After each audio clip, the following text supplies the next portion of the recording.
ম্যাপের উপর উত্তর, নিচে দক্ষিণ, ডানে পূর্ব, বামে পশ্চিম। একটি ম্যাপে উপর ভাগে যে তথ্যটা থাকে সেটা হলো আপনার জেলা থাকবে, থানা থাকবে, মৌজা থাকবে, জেল নম্বর থাকবে, রেভিনিউ থাকবে, স্কেল থাকবে। আমরা জানি ম্যাপ প্রস্তুত হয়েছে 5টি স্কেলে। ম্যাপের 5টি স্কেল হলো 4 ইঞ্চি সমান 1 মাইল, 16 ইঞ্চি সমান 1 মাইল, 32 ইঞ্চি, 64 ইঞ্চি এবং সর্বশেষ 80 ইঞ্চি সমান 1 মাইল করে। ম্যাপ মূলত এই 5টি স্কেলে প্রস্তুত হয়েছে, সেটা সেই ব্রিটিশ আমল থেকেই। আমরা আজকে যে ম্যাপটি নিয়ে কাজ করতেছি সেটা হলো ক্লাস আজকে যে ম্যাপটি থাকবে সেটা হলো 16 ইঞ্চি সমান 1 মাইলে ম্যাপটি প্রস্তুতকৃত।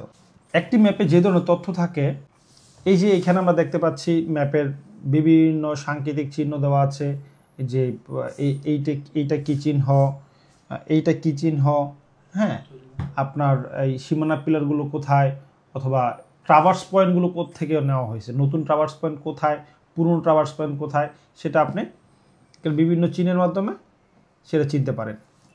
তারপর এখানে কিছু প্রাইমারি তথ্য দেওয়া থাকে, যে এই ম্যাপের মধ্যে এই যে ম্যাপটা, এটাতে পাকা সড়কের দাগ নাম্বার কত, কাঁচা সড়কের দাগ নাম্বার কত, নদীর দাগ নাম্বার কত, বাটা দাগ কোনটা,